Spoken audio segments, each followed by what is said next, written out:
Hi guys, അപ്പോൾ ഈ വീഡിയോയിൽ കാണുന്ന 24th ഞാൻ എന്തൊക്കെയാണ് പഠിച്ചതാണ്. അതായത് ഇന്ന് തന്നെ വീഡിയോ അപ്ലോഡ് ചെയ്യും. കാരണം 23rd എൻ്റെ സോഷ്യൽ എക്സാം കഴിഞ്ഞ് വന്നിട്ട് ഞാൻ വീഡിയോ എടുക്കാനോ അധികം പഠിക്കാനോ ഒന്നും നിന്നിട്ടുണ്ടായിരുന്നില്ല. കുറച്ച് പഠിച്ചിട്ടുണ്ടായിരുന്നുള്ളൂ. അപ്പോൾ എനിക്ക് വീഡിയോ ഇടാനായിട്ട് ഒന്നും ഉണ്ടായിരുന്നില്ല. അപ്പോൾ ഞാൻ 24th പഠിച്ചിട്ട് എനിക്ക് ഇന്ന് തന്നെ ഒരു വീഡിയോ അപ്ലോഡ് ചെയ്തേ പറ്റുള്ളൂ എന്ന രീതിയിലാണ് ഞാൻ 24th നിന്ന് പഠിക്കാൻ വിചാരിച്ചത്. 24th എനിക്ക് ഒരു വീഡിയോ എനിക്ക് എടുക്കാനുണ്ട്. ഇതല്ലാണ്ടൊരു വീഡിയോ എനിക്ക് എടുക്കാനുണ്ട്. അത് നിങ്ങൾക്ക് 25th കിട്ടും. ആ വീഡിയോ ഭയങ്കര സ്പെഷ്യലാണ്. ഞാൻ ഓൾറെഡി നിങ്ങളോട് എൻ്റെ കഴിഞ്ഞ വീഡിയോയിൽ പറഞ്ഞതാണ് 25th ഒരു വീഡിയോ വരും, ക്രിസ്മസിന് തന്നെ ഒരു വീഡിയോ വരും, സ്പെഷ്യൽ വീഡിയോ വരും എന്ന് പറഞ്ഞിട്ടുണ്ടായിരുന്നു. ആ വീഡിയോയ്ക്ക് വേണ്ടിയിട്ട് അത്യാവശ്യം പണിയെടുത്താലേ ആ ഒരു വീഡിയോ സെറ്റ് ആവുള്ളൂ. എൻ്റെ ലിമിറ്റ്സ് ഒക്കെ പുഷ് ചെയ്താലേ എനിക്ക് ആ ഒരു വീഡിയോ എടുക്കാൻ പറ്റുള്ളൂ. അപ്പോൾ നിങ്ങൾ എന്തായാലും ആ ഒരു വീഡിയോയ്ക്ക് വേണ്ടി കാത്തിരിക്കുക. അപ്പോൾ ഇവിടെ ഞാൻ പഠിച്ചുകൊണ്ടിരിക്കുന്നത് കെമിസ്ട്രിയാണ്. കെമിസ്ട്രിയിലെ ഫസ്റ്റ് ചാപ്റ്റർ എനിക്ക് ഓൾറെഡി ഞാൻ പഠിച്ചതാണ്. 2 പ്രാവശ്യം ഞാൻ റിവിഷനും കഴിഞ്ഞതാണ്. പക്ഷേ വീണ്ടും ഞാൻ ഈ ചാപ്റ്റർ പഠിക്കുന്നതെന്ന് വെച്ചാൽ എൻ്റെ ഫൈനൽ റിവിഷന് വേണ്ടിയിട്ടാണ്. ഞാനൊരു ലെക്ചർ കേട്ടുകൊണ്ടിരിക്കുകയാണ്. പക്ഷേ ലെക്ചർ മാത്രം അങ്ങനെ കേട്ടുകൊണ്ടിരിക്കുകയാണെങ്കിൽ ഞാൻ ആബ്സെൻറ്റ് മൈൻഡ് ആവാനുള്ള ചാൻസ് വളരെ കൂടുതലാണ്. അപ്പോൾ ഞാൻ അതിൻ്റെ ഒപ്പം തന്നെ ആ PDF നോട്ടും കൂടെ ആ പഠിപ്പിച്ചുകൊണ്ടിരിക്കുന്നതിൻ്റെ ഇടയിൽ തരുന്ന നോട്ടും കൂടെ എഴുതിയെടുക്കുകയാണ്. പിന്നെ സാർ എന്തൊക്കെയാണോ അല്ലാണ്ട് പറയുന്നത് അതും കൂടെ ഞാൻ എഴുതിയെടുക്കുന്നുണ്ട്. അങ്ങനെ ഞാനത് എഴുതിക്കൊണ്ട് തന്നെ ആ ഒരു ലെക്ചർ കംപ്ലീറ്റ് ചെയ്തുകൊണ്ടിരിക്കുകയാണ്. കെമിക്കൽ റിയാക്ഷൻ ഇക്വേഷൻ്റെ ലെക്ചറാണ് കേട്ടുകൊണ്ടിരിക്കുന്നത്. അത് പട്ലേ എന്ന് പറഞ്ഞ ചാനലിലാണ് കേട്ടുകൊണ്ടിരിക്കുന്നത്. അതിവിടെ ആനിമേറ്റഡ് ലെക്ചേഴ്സ് കിട്ടും. അപ്പോൾ ആനിമേറ്റഡ് ലെക്ചേഴ്സ് വെച്ച് സയൻസ് തീർക്കാമെന്നാണ് ഞാൻ വിചാരിക്കുന്നത്. കാരണം സയൻസ് എൻ്റെ ഭയങ്കര എനിക്ക് ഏറ്റവും ടഫായിട്ട് ഫീൽ ചെയ്യുന്ന സബ്ജക്റ്റ് സയൻസാണ്. എൻ്റെ എക്സാം ടൈമാണ് ഞാൻ ഈ ഒരു ചാനലിൽ ആനിമേറ്റഡ് ലെക്ചർ ഫസ്റ്റ് ടൈമായിട്ട് കേൾക്കുന്നത്. എൻ്റെ ഒരു എക്സാം ടൈമിലായിരുന്നു. അതുകൊണ്ട് എനിക്ക് വലിയ രീതിയിൽ എനിക്കിനകത്തൂടെ നോക്കേണ്ടി വന്നിട്ടുണ്ടായിരുന്നില്ല. ഫസ്റ്റിലെ ഈ ഒരു ലെക്ചർ അവർ സ്റ്റാർട്ട് ചെയ്തിരുന്നെങ്കിൽ കുറച്ചും കൂടെ നന്നായിരുന്നു എനിക്ക് തോന്നി. ഇത് ഇവർ ലോഞ്ച് ചെയ്തേ ഉള്ളൂ. ആനിമേറ്റഡ് ലെക്ചേഴ്സൊക്കെ ആ ചാനലിൽ ഇട്ട് തുടങ്ങുന്നതേ ഉള്ളൂ അവർ. അപ്പോൾ എല്ലാ ചാപ്റ്റേഴ്സും ഒന്നും ഇട്ടിട്ടില്ല. സ്റ്റാർട്ടിങ്ങിലെ ചാപ്റ്റേഴ്സൊക്കെ ഇട്ട് തുടങ്ങുന്നതേ ഉള്ളൂ. എല്ലാ ദിവസവും 7 മണിയാകുമ്പോഴേക്കും അവരുടെ ചാനലിൽ അവർ പോസ്റ്റ് ചെയ്യുന്നതായിരിക്കും ആനിമേറ്റഡ് ലെക്ചേഴ്സ്. ഹിന്ദിയിലും ഇംഗ്ലീഷിലും ഒക്കെ കേട്ടാൽ നിങ്ങൾക്ക് മനസ്സിലാവും. നിങ്ങൾക്ക് ഓക്കെ ആണെങ്കിൽ ഈ ഒരു ചാനലിൽ എന്തായാലും കയറി വെക്കുക. അടിപൊളി ലെക്ചേഴ്സാണ്. ഞാൻ പേഴ്സണലി കണ്ട് പഠിച്ചിട്ടാണ് നിങ്ങളിപ്പോൾ റെക്കമെൻഡ് ചെയ്യുന്നത്. വളരെ നല്ലതാണ്. മലയാളത്തിൽ ഇങ്ങനെ വല്ല ചാനൽസ് ഉണ്ടായിരുന്നെങ്കിൽ കുറച്ചും കൂടി നന്നായിരുന്നേനെ. ആനിമേറ്റഡ് ലെക്ചേഴ്സൊക്കെ പ്രൊവൈഡ് ചെയ്യുന്നത്. അതുവഴി പഠിക്കുകയാണെങ്കിൽ കുറച്ച് കൂടുതൽ നന്നായിട്ട് നമുക്ക് മനസ്സിലാക്കാനും പറ്റും. പിന്നെ നമ്മുടെ കോൺസെൻട്രേഷൻ അവിടെ തന്നെ ഇരിക്കും.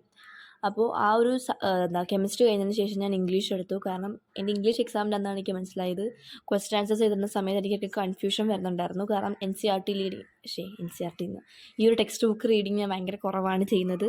അങ്ങനെ ഞാൻ ഇരുന്ന് ടെക്സ്റ്റ് ബുക്ക് വായിക്കാൻ വിചാരിച്ചു.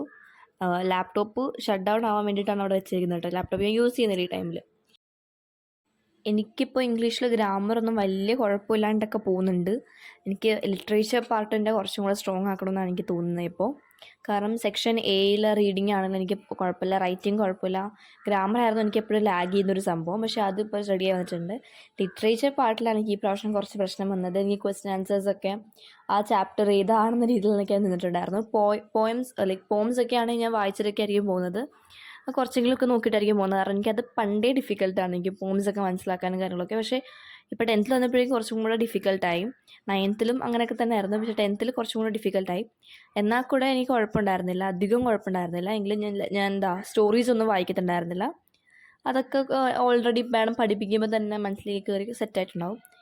പക്ഷേ ആ എക്സാം എഴുതാൻ പോയപ്പോഴാണ് മനസ്സിലായത് ഞാൻ കുറച്ച് ബ്ലാങ്ക് ആയിപ്പോയി ഒരു സമയത്ത്. ഇത് കഴിഞ്ഞിട്ട് ഈ ക്യാരക്ടേഴ്സിൻ്റെ പേരൊന്നും എനിക്ക് ഓർമ്മ വരുന്നുണ്ടായിരുന്നില്ല. ലാസ്റ്റ് ഞാൻ ജസ്റ്റ് അവരാരാന്ന രീതി എനിക്ക് ഓർമ്മയുണ്ടായിരുന്നു. പക്ഷേ ക്യാരക്ടേഴ്സിൻ്റെ പേര് എനിക്ക് ഓർമ്മയുണ്ടായിരുന്നില്ല. അങ്ങനെയൊക്കെ ചില ക്വസ്റ്റ്യൻസൊക്കെ ഞാൻ എന്തൊക്കെയോ കാണിച്ചു വെച്ചിട്ടുണ്ട്. എനിക്ക് കഥ ഓർമ്മയുണ്ട്, പക്ഷേ അവരുടെ പേര് ഓർമ്മയില്ല. അങ്ങനെ കുറച്ച് പ്രശ്നമൊക്കെ ഉണ്ടായിരുന്നു. പക്ഷേ നമ്മൾ ലിറ്ററേച്ചർ പോർഷനൊക്കെ എഴുതുമ്പോൾ അവരുടെ പേര് ഓർത്തിരിക്കേണ്ടത് വളരെ ഇമ്പോർട്ടൻ്റ് ആണ്. അതിന് ഞാൻ മര്യാദയ്ക്ക് വായിക്കാത്തതുകൊണ്ടാണ് എനിക്ക് ഓർമ്മ കിട്ടാത്തതെന്ന് എനിക്കറിയായിരുന്നു. അതുകൊണ്ട് തന്നെ ഞാൻ ഇനി അതിനെ പറ്റിയിട്ട് കുറച്ചും കൂടെ ശ്രദ്ധിക്കേണ്ടിയിരിക്കുന്നു. ഞാൻ വായിക്കാൻ എനിക്ക് നല്ല മടിയുള്ളതാണ്. പ്രത്യേകിച്ച് ഇംഗ്ലീഷ് എനിക്ക് പഠിക്കാൻ തന്നെ തോന്നാറില്ല. കാരണം എനിക്ക് മാർക്ക് കിട്ടുന്നൊരു സംഭവമാണ്. അതുകൊണ്ട് തന്നെ പഠിക്കാൻ ഒരു ബുദ്ധിമുട്ട്. എന്നാലും നമ്മൾ സെറ്റാക്കി എടുക്കണം. കാരണം ബോർഡ് എക്സാം വരുന്നുണ്ട്. അതിനൊക്കെ മടിച്ചിരുന്നിട്ട് കാര്യമില്ലല്ലോ.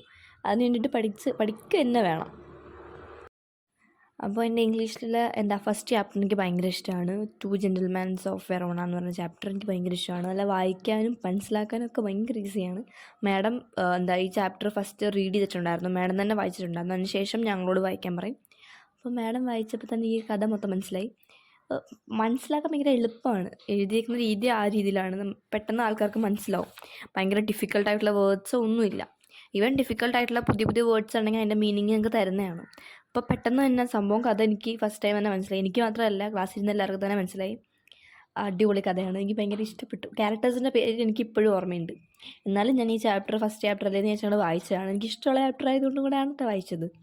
അതുകൊണ്ട് തന്നെ ഈ ചാപ്റ്ററിൽ നിന്നാണ് തുടങ്ങിയത്. അപ്പോൾ സ്റ്റാർട്ടിങ് തന്നെ എനിക്ക് ഇഷ്ടമുള്ളതായതുകൊണ്ട് കുഴപ്പമുണ്ടായിരുന്നില്ല. പെട്ടെന്ന് നടന്ന് വായിച്ചു പോവാണ്. ഇപ്പോൾ ടൈം ലാബ്സ് ഇട്ട് വയ്ക്കുന്നതുകൊണ്ടാണ് ഞാൻ ഭയങ്കര സ്പീഡിൽ വായിക്കുന്നുണ്ടെന്ന് എനിക്ക് തോന്നുന്നത്. അപ്പോൾ ഈ ചാപ്റ്റർ കഴിഞ്ഞാൽ എൻ്റെ ഓഥറിനെ പറ്റിയിട്ടുണ്ട്. അപ്പോൾ ഓഥറിനെ പറ്റി വായിച്ചില്ലെങ്കിലും പ്രത്യേകിച്ച് കാര്യമൊന്നുമില്ല. വായിച്ചില്ലെങ്കിലും ഒരുപോലെയൊക്കെ തന്നെയാണ്.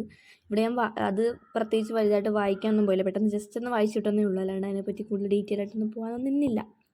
പിന്നെ ഈ ചാപ്റ്റർ വായിക്കുന്നതിനൊപ്പം തന്നെ ഞാൻ എന്നെ തന്നെ സ്വന്തമായിട്ട് പറഞ്ഞ് മനസ്സിലാക്കി കൊടുക്കലൊക്കെ ഉണ്ട്. എന്നാലേ എനിക്ക് കുറച്ചും കൂടെ സംഭവം മനസ്സിലാവുള്ളൂ. അങ്ങനെ ഈ ഒരു ചാപ്റ്റർ ഞാൻ അന്ന് തന്നെ തീർത്തു. എന്നാലും ഇത്രയൊക്കെ തന്നെ ഞാൻ പഠിച്ചിട്ടുണ്ടായിരുന്നുള്ളൂ. അതിന് ശേഷം 25th വേണ്ടിയിട്ടുള്ള വീഡിയോ കൊണ്ടുള്ള പ്രിപ്പറേഷനും കാര്യങ്ങളൊക്കെ ആയിരുന്നു. അപ്പോൾ 25th വീഡിയോ 25th വരും. പക്ഷേ എന്തൊക്കെയാണ് പറയുന്നത് 25th വീഡിയോക്കുള്ള പ്രിപ്പറേഷനും കാര്യങ്ങളൊക്കെ ആയിരുന്നു. അപ്പോൾ അത്രയുള്ള ഇന്നത്തെ വീഡിയോ. Bye bye.